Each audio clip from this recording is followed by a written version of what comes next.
Atrincherados entre los TikToks, entre las burlas y los comentarios, están los colombianos viendo la guerra que se libra en el campo de batalla electoral. La cantidad absurda de candidatos presidenciales, las peleas internas y el miedo a solo dos personajes pone en el panorama político que si no se unen fuerzas, el 2026 llegará con una casa de la democracia a punto de caerse y claro, una silla presidencial con retazos mal cosidos. La mayoría de personas en Colombia creen que la política es un tema que no se debe tocar, como la religión y el fútbol, pero también se habla de que lo más importante en la política son precisamente lo que pasa cada 4 años. La elección presidencial es la que pone a todos en una disputa al interior de sus familias, de sus núcleos, incluso de sus estratos sociales, por saber quién va a tomar las riendas del país en los próximos 4 años. Se vivía un espíritu muy democrático en las elecciones pasadas, cuando con furor la gente quiso salir en su gran mayoría con una votación histórica de casi 23 millones de personas para votar o por Gustavo Petro o por Rodolfo Hernández. Hoy la historia se repite, aunque con otros nombres, sigue siendo entre la dualidad que hemos tenido en los últimos 10 años. Si va a ser el petrismo o el uribismo encarnados en las voces y en las posturas del señor Iván Cepeda Castro y el señor Abelardo de la Espriella, por lo que tenemos hasta el momento. Bienvenidos todos a Sin Mordaza, el lugar donde analizamos, donde contamos esas historias que quisieron silenciar, callar o simplemente amordazar por preservar un bien, por dejar un orden preestablecido, y por supuesto que aquí desempolvamos y queremos desamordazar para que ustedes puedan tener todas las reacciones. Mi nombre es Julián Lamprea. Y el mío, Felipe Martínez. E iniciamos con la historia Sin Mordaza del día de hoy. Vamos a empezar con el análisis de los últimos movimientos que han sucedido alrededor de esta batalla, esta guerra por el 2026, que tiene un punto crucial, que es el tema de la presidencia de la República. Viejo Pepe, yo quisiera preguntarle primero a usted y a toda la audiencia de Sin Mordaza que nos está viendo, que le pedimos que comparta esta transmisión, que le like, que por supuesto esté muy conectada a través del chat de YouTube y Facebook para hacer este programa un poco más interactivo, si realmente creen que la gente tiene en su agenda hoy por hoy el tema de las elecciones presidenciales y legislativas en el 2026. Iniciando con usted, ¿usted cree que la gente en verdad es el tema del día a día, lo que está sucediendo como pasa en los medios, que en los medios sí pareciera que ese es el tema principal hoy por hoy? No, ya estaban esperando más bien la Navidad que cualquier otra cosa. A mi perspectiva y a lo que yo he podido observar con la gente del común, con mi familia y con mis amigos, es que la política es simplemente el aspecto que está en el aire, pero la Navidad es lo que se quiere, lo que se anhela. Sí, realmente estamos todavía en un cierre legislativo. Se están votando cosas trascendentales para Colombia como la jurisdicción agraria, se está haciendo un último intento por la reforma a la salud, incluso se está todavía estableciendo cuál es esta ley de Mordaza, que dicen muchos, hacia varias encuestas que se han hecho en el país, pero realmente lo que tiene todo el mundo en el panorama político es el tema de la presidencia. No está muy latente, creo que cada vez que se acerque más la fecha, el próximo año, se va a tener más en cuenta, pero sí hay varios movimientos que lo dejan a uno desconcertado y también mirando cómo se va armando ese panorama electoral para el próximo 2026, teniendo en cuenta que no solo son las presidenciales, sino también son las legislativas, y por eso estamos también hablando de dos nombres que son los que figuran en las redes sociales, que son los que figuran en las encuestas y que por supuesto son los que figuran en la conversación común. Iván Cepeda y Abelardo de la Espriella. Sí, hay que decirlo, por más de que quieran vender los otros candidatos, de que hablen de otras orillas políticas, si usted sale a la calle, si usted revisa redes sociales, si usted mira las encuestas, los que marcan son estos dos personajes, y que nos vuelve a la diatriba de siempre. O bueno, de siempre no. Para nosotros que tenemos más o menos entre los dos 25, 26 años en nuestro rango de edad, tenemos siempre nos han puesto dos polos, ¿no? La El derecha uribismo. o la izquierda, en este caso el uribismo o el petrismo, y esto los encarnan estos dos candidatos.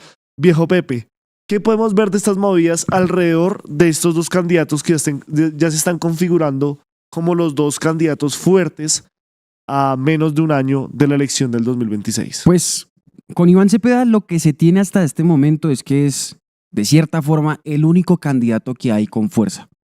Se habla de que tiene más o menos 20 puntos en medio de las encuestas y que los otros candidatos que van a entrar en el Frente Amplio en marzo, que es para acoger y aglutinar a la gran mayoría de los sectores centroizquierda e izquierda, no logran darle pie con bola.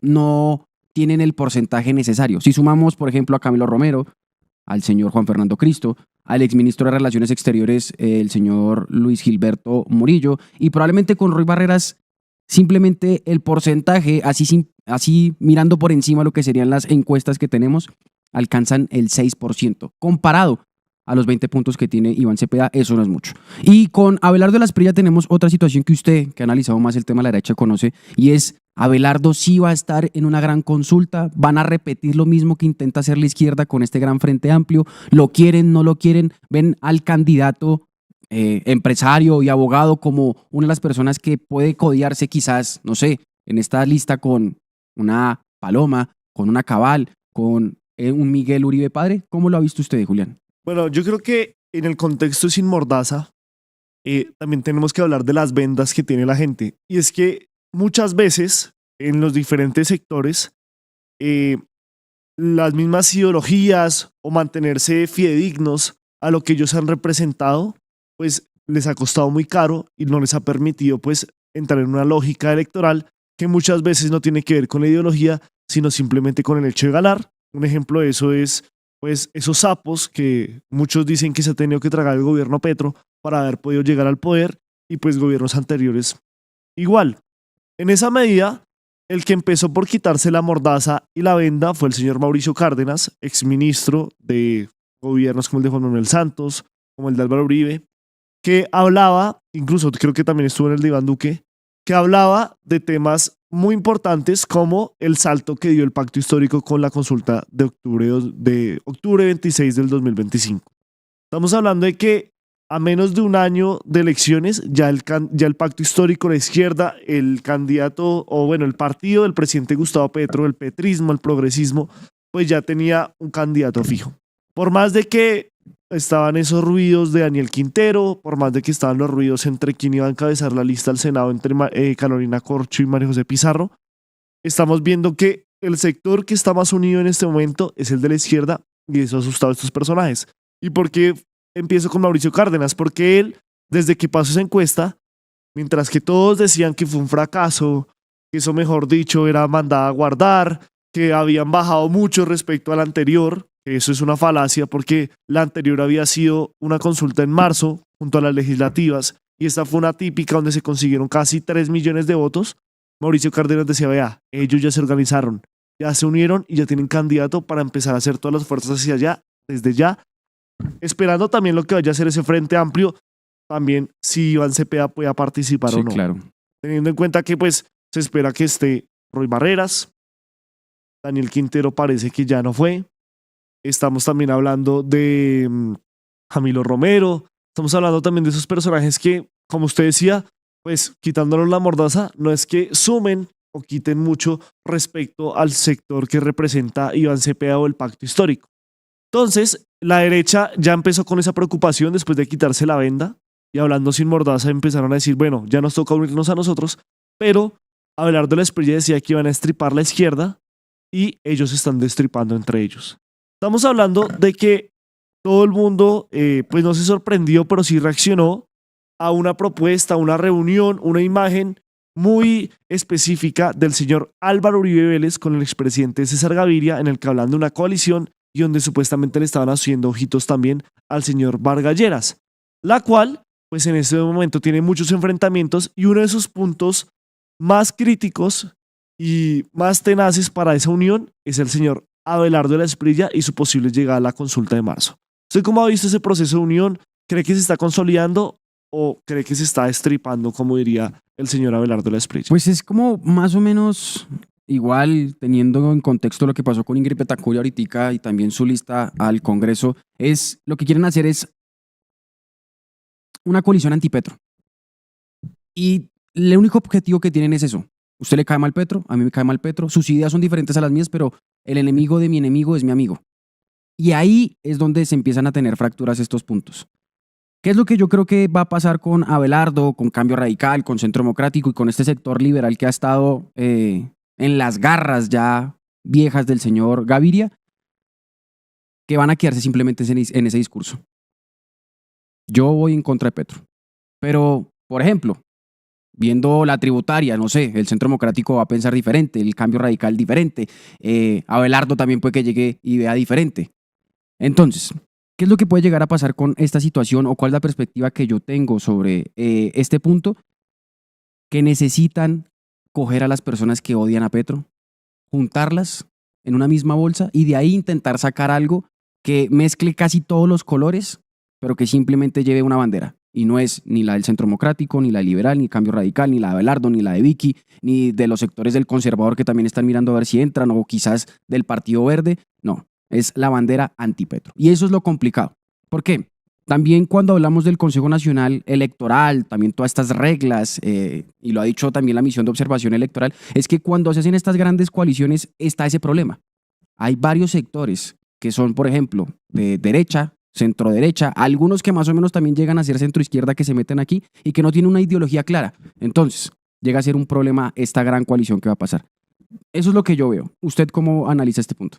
Sí, yo creo que ellos saben la necesidad que tienen de llegar unidos. Incluso la misma izquierda lo sabía, porque llegar divididos en una primera vuelta garantiza, pues no garantiza, más bien dinamita las posibilidades reales de uno poder estar en una segunda vuelta. Porque estamos hablando de que si, por ejemplo, hubiera llegado un Daniel Quintero y un Iván Cepeda a esa consulta en marzo, probablemente, a esa primera vuelta, sin esa frente amplio y sin la consulta, probablemente estaríamos diciendo de que uno consiguió una gran cantidad, el otro consiguió otra gran cantidad y no se pudieron unir para pues consolidarse como pasó con, por ejemplo, con Fuerza Ciudadana la vez pasada, que logró casi 500,000 votos. Pero y fueron varios votos que le faltaron al pacto histórico para tener la fuerza, ahí sí, mayoritaria en el Congreso de la República, no por 1 o 2 senadores, sino por lo menos por unos 8.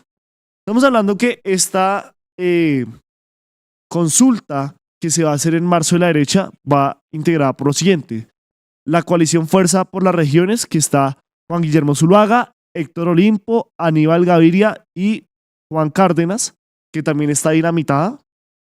También hay algunos problemas entre Héctor Olimpo, entre Aníbal Gaviria, entre Zuluaga y Cárdenas. Y pues la gente dirá, ¿y quiénes son estos personajes? Pues sí, son personajes que la verdad, pues posibilidades así que uno diga de ser presidentes de la República no tienen, pero que podían sumar uno que otro voto en el consolidado. Pero ellos mismos, entre una diminutez que tienen de posibilidades, se están dinamitando. Pero no, Juan Guillermo ahí toca sacarlo porque él ya renunció a las fuerzas de las regiones para ver si se metía en otra parte. Bueno, lo que usted mencionaba que está dinamitado, sí. Exacto, o sea, se están dinamitando entre ellos mismos, incluso personajes que no tienen ni posibilidades de entrar en esta disputa, sin mordaza, hay que decirlo como es.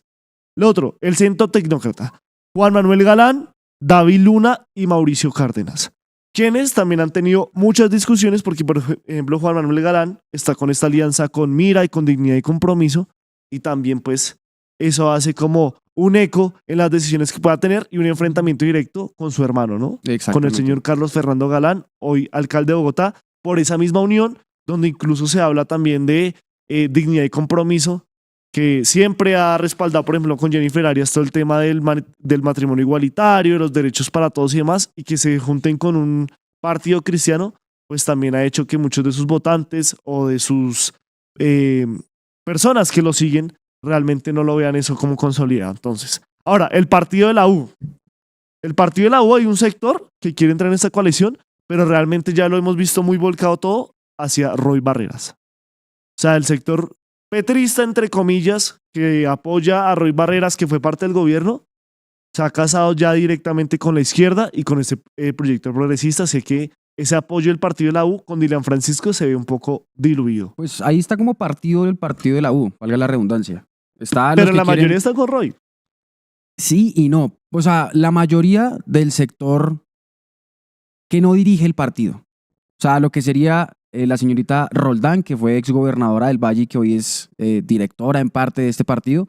Dilian, que es gobernadora del Valle y que pues sigue siendo tras bambalinas la dueña absoluta del partido. Y el señor Alexander Vega. Pero Alex Vega le hace ojitos al gobierno, ¿no? O sea, le ha hecho el juego desde hace ya mucho tiempo. Sí, pero también como habían mencionado que ellos pueden tener la libertad de escoger a qué sector se van a lanzar, él puede que mire con otros ojos al gobierno y lo vea por el lado contrario. Porque no sé, la participación de Roy Barreras... en este momento de quienes conformarían esa consulta en marzo. La consulta, por eso. Pero estamos hablando que el partido de la U no tendría uno que participara en la de la derecha. En la de la izquierda sí que sería Roy Barreras, pero en la derecha, ¿quién?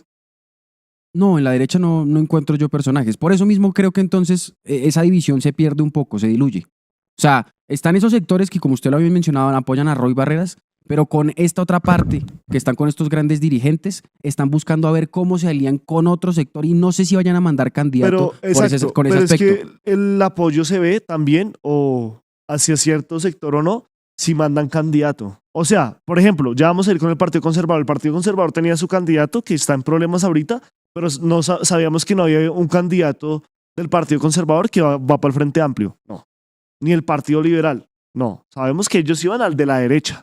Y el del partido de la U tenía como ganas de mandar aquí uno, pero no tiene ninguno y se van a mandar es con el que tienen, es para el de la izquierda. Porque es que igual lo que nosotros tenemos de análisis y también que le preguntamos a estos sectores del partido de la U, a congresistas, es que en principio el candidato de ellos que iba a estar en este sector o en esta parte de derecha era el señor Pinzón.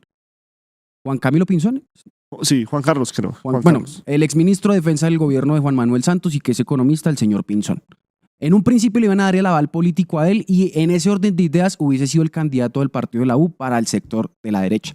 ¿Qué pasó? Terminó estando con Oxígeno, que ya vamos para ese punto, pero continúo con esa lista. Ahora, vamos con el siguiente que entablaría esa consulta de marzo por la derecha y es el señor Mauricio Gómez Amín, o actual senador del Partido Liberal y muy afín a César Gaviria.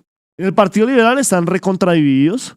Sabemos que hay liberales con Petro, que hay liberales con Uribe o con Abelardo, y hay liberales que todavía no se han decidido y están esperando que les mojen la mano o que les digan qué hacer. Y liberales disidentes como los de En Marcha, que son de Juan Fernando Cristo, que es uno de los que va a integrar el Frente Amplio. Ahora, está por ejemplo este señor Carlos Quintero, representante de la Cámara, que como muchos ha dicho que el partido está totalmente secuestrado por César Gaviria, pero César Gaviria sigue muy interesado en hacerle frente a Petro con esa unión con Uribe. Entonces, ¿cuál es el papel que juega Mauricio Gómez Amín, que es el único candidato por el momento del Partido Liberal? Es netamente que del sector petrista que aún queda en el Partido Liberal no se escoja un candidato o no lleven a un candidato del petrismo a que tenga las banderas liberales. O sea, él es como la fuerza de choque para romper esa unión. Sí, más que esa unión, para que no llegue ninguno de esos. Porque este personaje, recordemos que hace poco tuvo una intervención donde prácticamente dijo que el candidato era Abelardo Espriella y que no lo podían dejar atrás.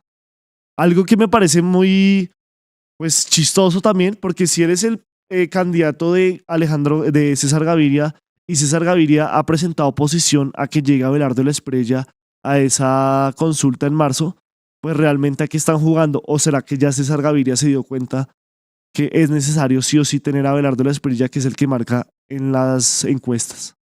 Pues es que necesitan la ficha ganadora. O sea, vuelvo y repito, lo mismo de tener todos en la bolsa el antipetrismo y uno que lo encarna es Abelardo. Complicada esa situación. El liberalismo en este momento pues tiene a Mauricio Gómez Amín, que pues no tiene aspiración de nada, iría a esa consulta, pero que ya ha dicho públicamente que necesitan sí o sí a Abelardo, y se lo ha dicho incluso a Mauricio Gómez en un foro, algo que se volvió viral y que muchos dicen que prácticamente le entregó las banderas del liberalismo a ¿cómo es que le dicen? Al papucho, al tigre, es la vuelta, al tigre Abelardo Espriella. Ahora seguimos con Cambio Radical, porque reapareció el papá de los pollitos, apareció el líder natural de Cambio Radical, hablamos del señor Germán Vargas Lleras.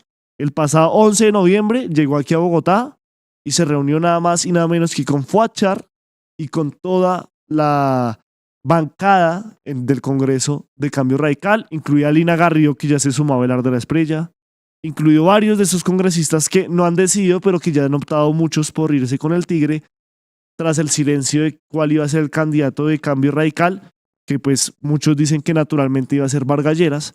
Lo que ya se supo de esa reunión es que estaban como delimitando cómo iba a ser su actuar legislativo en esta ruta final, Sí. pero que ya Vargas Lleras sí o sí, a pesar de estar enfermo y demás, va a tener un papel en el 2026. No se sabe si como candidato presidencial o como candidato al Senado de la República. Yo creo que ahorita esa lucha que igual vamos a analizar más adelante es quién va a tener el poder de la democracia. No tanto el poder ejecutivo, sino quién puede hacerle un quite o un favor al gobierno que después llegue. Que eso ya más adelante analicemos cuando terminemos esta lista. Ahora, cambio radical, pues ahí está en veremos, no tiene un candidato, pero sí hace mucho ruido que ya después de ese silencio de Vargas Lleras, de los mismos Char, la misma Lina Garrido que ha tenido mucho protagonismo después de ese discurso en la instalación del Congreso contra Petro, donde desde ese día no se ha quitado ese sombrero. Incluso ya su eslogan es la del sombrero, porque Más sabe fácil que la tiene que reconocerla. identificar. Pues ya se sumó a Abelardo Estrella, o sea, ella fue una de las que vimos allá en el Movistar Arena, muy enfática diciendo que es una defensora de la patria firme, al igual que Peter Albeiro, igual que Polo Polo, igual que Vivian Morales, igual que Zapateiro, bueno, entre otros personajes. Ahora vamos con el conservador, porque es que aquí sí, entonces la política dinámica y es donde uno dice, están tan unidos, los une el odio a Petro, que a veces los egos personales los nublan y no saben qué hacer. Había un personaje llamado Efraín Pincho Cepeda, autodenominado el jefe de la banda. Este personaje, ex presidente del Senado, ex presidente del Partido Conservador y actual senador de ese mismo partido, pues era supuestamente el único candidato, ya estaba más que recontrafirmado, pero ahora le salieron 3 contrincantes, uno muy fuerte y 2 que pues podrían también generar ruido, frente a, primero, que los del conservador hicieron una movida para que ellos mismos pudieran ampliar cuándo se podía registrar cuál era el candidato del Partido Conservador. O sea, se supone que solo estaba Fincho Cepeda, pero dijeron, no, vamos a ampliar para que se puedan inscribir otros. ¿Cuáles son otros? Felipe Pipe Córdoba, excontralor general, no sé si es general, pero es contralor, quien pues es muy, pero muy cuestionado por su actuar en la Contraloría, también por sus arraigos políticos y demás. Ahorita recibió, por ejemplo, el apoyo de este Jefferson Cosio, uno de los influencers más importantes de Colombia. Muchos lo recordarán por haberse puesto senos. Y también lo que son la señora Juana Carolina Londoño, actual representante de la Cámara, y el exministro de Agricultura del gobierno Santos, Rubén Darío Lizarralde. Estamos hablando que Fincho Cepeda, que ya creía que era el impoluto del Partido Conservador, se le salieron esos 3 y lo que ha hecho es decir que Pipe Córdoba es el modo que Petro está infiltrando el Partido Conservador para de alguna manera delegitimarlo, sabiendo que Pipe Córdoba también es un gran contradictor del presidente Gustavo Petro. ¿Usted cómo ha visto esa movida alrededor del Partido Conservador y de Fincho Cepeda? Yo tengo una pregunta, o más bien una acotación para hacer la pregunta. ¿Será que se le bajaron del barco a Fincho Cepeda, al jefe de la banda, por lo que habían comentado en la Jurisdicción Especial para la Paz, Álvaro Ashton, sobre el tema del paramilitarismo? Y que esa imagen también podía dañar un poco su candidatura presidencial. No.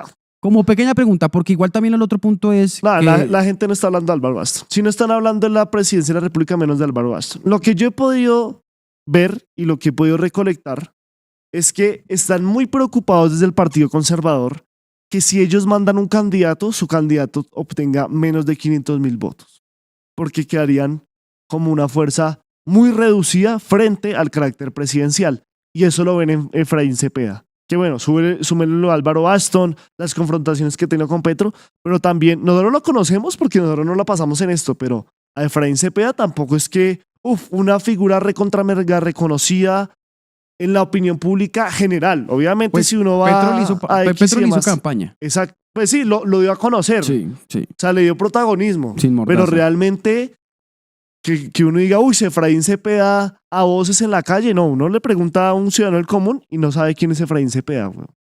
Si le dicen de Cepeda, conocen a Iván. Pero a Efraín, no. Y hay pocos, Incluso sí, claro. lo asocian. Y a Pipe Córdoba yo creo que sí lo conocen un poco más.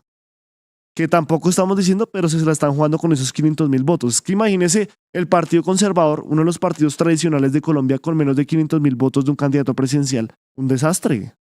¿O usted cómo lo cataloga? Es que igual ellos siempre han tenido más fuerzas en el Congreso. No siempre. O sea, ellos, Hemos tenido presidentes conservadores. Lo que pasa es que mucha gente ya optó por otros partidos después del nacimiento y no hemos vuelto a tener ningún liberal ni un Sí, conservador. después de Pero que se Andrés acabó el Frente Pastrana fue un Amplio partido y el multipartidismo. era el partido conservador. Sí, pues a Efraín sí casi no lo conocen, eso es cierto, pero también yo tengo otra teoría ahí dentro y es el punto de que el gobierno hace otra estrategia teniendo en cuenta, por ejemplo, las palabras de Efraín Cepeda, el Fincho Cepeda, el jefe de la banda, sobre que se estaban metiendo a los azules. Y es el hecho de que desde un buen tiempo atrás he escuchado una teoría que se gestó aquí en el gobierno de Gustavo Petro para los otros partidos políticos que no son afines a él, y es el pedaleo. Una cosa, Julián, es usted negociar con toda una bancada del Partido Conservador, ¿cierto?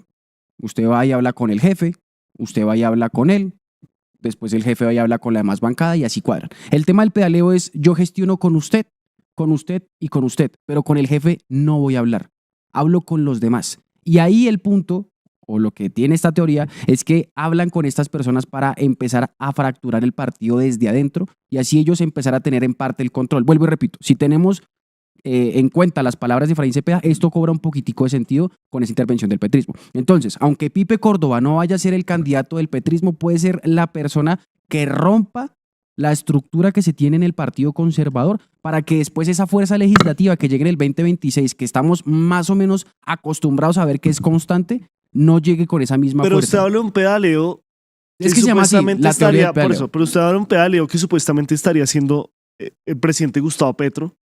El gobierno en parte, porque Pero, es que igual pero esto, yo no esto creo, nace- yo creo que entonces ese pedaleo sería interno, porque es que realmente la conexión entre el gobierno y Pipe Córdoba no existe. No, vuelvo y repito. Lo ideal es fracturar el partido para que llegue dividido. Y los partidos. ¿Desde cuándo se empezó a gestar eso? Desde cuando el gobierno perdió las mayorías con la reforma a la salud en el 2020, péguele, 2022, 2023 más o menos, con lo que fue la presentación de Carolina Corcho a estos partidos. Ahí empezó el tema del pedaleo. Intentar romper estas estructuras para que no tengan tanta fuerza. Pero- no me importa si Pero el me va a pedaleo, apoyar, entonces yo no me creo que importa va si... más en el sentido, porque eso también lo discutíamos fuera de cámaras, no en el sentido de que Pipe Córdoba sea el candidato de Petro, sino por ejemplo en esa jugadita de ampliar el registro de los precandidatos del Partido Conservador y quitarle eso impoluto a... Porque si sabemos que hay algunos del Conservador, que eso lo hicieron los mismos, la bancada fue la que hizo eso, o sea, Sí. los senadores, para que se ampliara ese registro y 12 entraran de esos 22, candidatos. o sea, es prácticamente más de la mitad.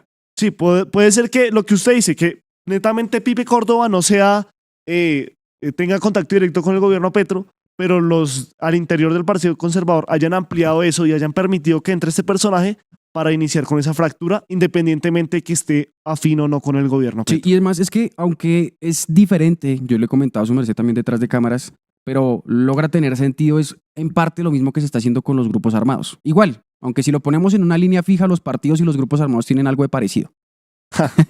Pero el caso es El mismo concierto, diga usted. el mismo concierto, sí. Entonces, ¿qué pasa con los grupos armados y con el proceso de paz que ha hecho el gobierno de Gustavo Petro? Cuando ha entrado a negociar con estos sectores, con estas ideologías o con estos criminales, como ustedes quieran denominarlos, lo que hacen es dividirlos. Tenemos, por ejemplo, el caso de las disidencias de las FARC, que pasó a ser el Estado Mayor Central, después el Estado Mayor de Bloques y Frentes. Tenemos también después las disidencias que salieron con alias Calarcá, en parte con lo que tiene que ver con esa división del ELN y con demás sectores. El Clan del Golfo es el único que se ha mantenido. Entonces, ¿qué es lo que yo entiendo con esto y comparando con los partidos? Que quieren dividir las fuerzas para poder empezar a negociar. Porque una cosa es tener 1000 personas, suponiendo en el caso de los grupos armados, y otra cosa es tener pequeños grupos de 300. Es más fácil poder atacar esas personas, lograr acabar y quitar esas cabezas de mando. Pasa lo mismo con los partidos políticos y es lo que yo veo, por ejemplo, aquí con el tema del pedaleo. Porque igual está con el partido de la U esa división, está el Partido Liberal esa división, está el Partido Conservador esa división. Si Carlos Ramón González no hubiese sido corrupto y prófugo de la justicia, seguramente con el partido Alianza Verde estaría también en ese punto. Entonces, es lo que yo más o menos veo con esta estrategia de el pedaleo, que para el 2026 tiene sentido y quitar fuerza en la Casa de la Democracia. Ahora, vamos con, yo creo que la verdadera fuerza al interior de esta consulta de la derecha en marzo del 2026 y es el Centro Democrático, cuyo líder natural es Álvaro Uribe Vélez y quien será el que tome la decisión junto a Gabriel Vallejo, guiño guiño, presidente del Centro Democrático, de quién será realmente ese candidato al Centro Democrático que vaya a esa consulta. Recordemos que el Centro Democrático tenía 5 caballos y ahora son 4. Hablamos de María Fernanda Cabal, Andrés Guerra, Paloma Valencia, Pablo Holguín y Miguel Uribe Londoño, o Miguel Uribe Padre, como nos gusta decirle aquí en el tercer canal. Andrés Guerra se bajó porque creo que ya dijo como, bueno, ya es suficiente con este show. Él ya sabía que eso era puro relleno, Puro teatro. que eso era igual que Pablo Holguín.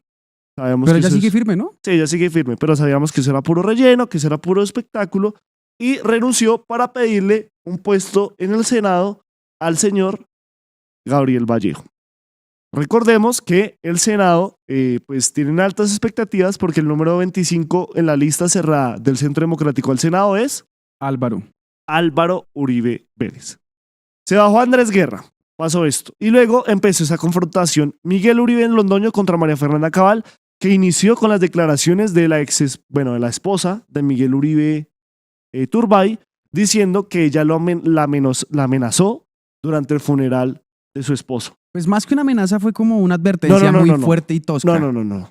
Usted no sirve para Yo dirigir no el estoy país. categorizando qué fue lo que le dijo. Yo estoy diciendo lo que dijo María Claudia Tarazona. María Claudia Tarazona no dijo que fue una advertencia, no. Le entiendo. María Claudia Tarazona dijo, ella me amenazó. En palabras textuales de ella, sí. De ella dijo, Cabal a mí me amenazó. Que para usted no sea una amenaza, bueno, pero para ella sí lo fue.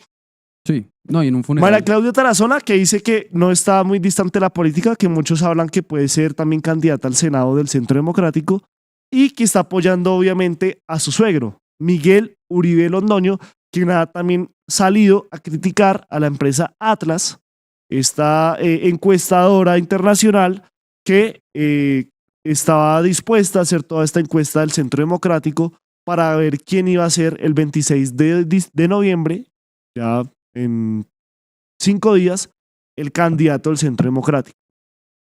¿Qué pasó? Atlas tiene un socio mediático que es la revista Semana, y la revista Semana le dijo, venga, si usted se pone a hacer esa vuelta de la encuesta del Centro Democrático con esta pelea que están teniendo estos dos, usted puede salir perjudicada porque van a decir que sus resultados son sesgados y que usted se prestó para uno de los dos lados. ¿Por qué? Porque Miguel Uribe Londoño ha dicho que esa encuestadora está a favor de María Fernanda Cabal. Sí. Algo que me parece muy curioso, porque recordemos que antes de la muerte de Miguel Uribe Turbay, este personaje había contratado una encuestadora en la cual habían determinado que él iba a ser el candidato del Centro Democrático. Algo que molestó profundamente a Pablo Holguín, a María Fernanda Cabal y a Paloma Valencia, y por eso le habían hecho el feo. Que después de la muerte de esos sí ya se volvieron los mejores amigos, se había acabado el rencor y demás, y volvió esta vieja disputa, pero ahora con su padre. Lo que hizo que el Centro Democrático dijera que según sus estatutos ellos podían hacerlo de distintas maneras, que ya no lo iban a hacer con una encuesta, sino que lo iba a decir Álvaro Uribe Vélez, líder político o líder natural del Centro Democrático, y el señor Gabriel Vallejo. Pero pues sabemos que la decisión final la tiene el presidente eterno. ¿Y eso más o menos qué fechas es? ¿Febrero? ¿Marzo? ¿Qué? La elección de esta gente, ¿cuándo habían dicho más o menos que...? No, por eso, la elección supuestamente era 26 de noviembre. Con la encuesta. No, 26 de noviembre. 26 de noviembre se supone que se iba a determinar quién era el candidato del Centro Democrático. Ahora, no se sabe cuándo se va a elegir. El caso es que ese candidato va a llegar a marzo a la consulta de la derecha. Okay. O sea, lo del 26 de noviembre quedó... ¿Y usted entre esos 4 caballos, con quién va su pensamiento en el sentido de que puede que esté como en marzo más bien, como candidato?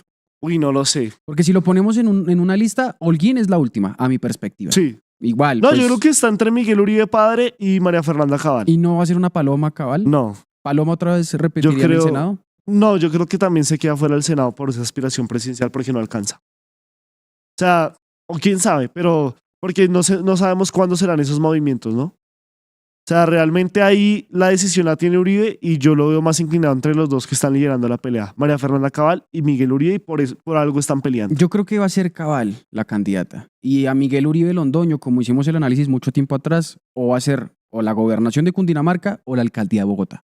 Alguno de esos dos lugares, porque igual también el fortín político de este señor, en donde nosotros descubrimos que tiene más o menos unas 15 empresas supuestamente fantasmas, puede que logre obtener las banderas de la capital colombiana. En Positiva creemos en el poder de la colaboración, en la fuerza de los sueños y en la importancia de estar siempre presentes. Nos impulsa el deseo de proteger lo que somos y lo que seremos. Positiva, la aseguradora de todos los colombianos. Ayúdanos a seguir con nuestra labor periodística a través de nuestro NECI 310-779-3518. Se está evaluando es que más adelante sí sea para todos. Lo que necesita el país. Pedí que me sacaran de allá. Un agradecimiento a todos por su sintonía aquí en el tercer canal. Métase en la mente de un delincuente, de un ladrón. A una nueva entrega de periodismo sin corrección. Pasión todo locura y estamos muy contentos. De las calles del sur. Digo, la señora, ¿me da un expreso, por favor?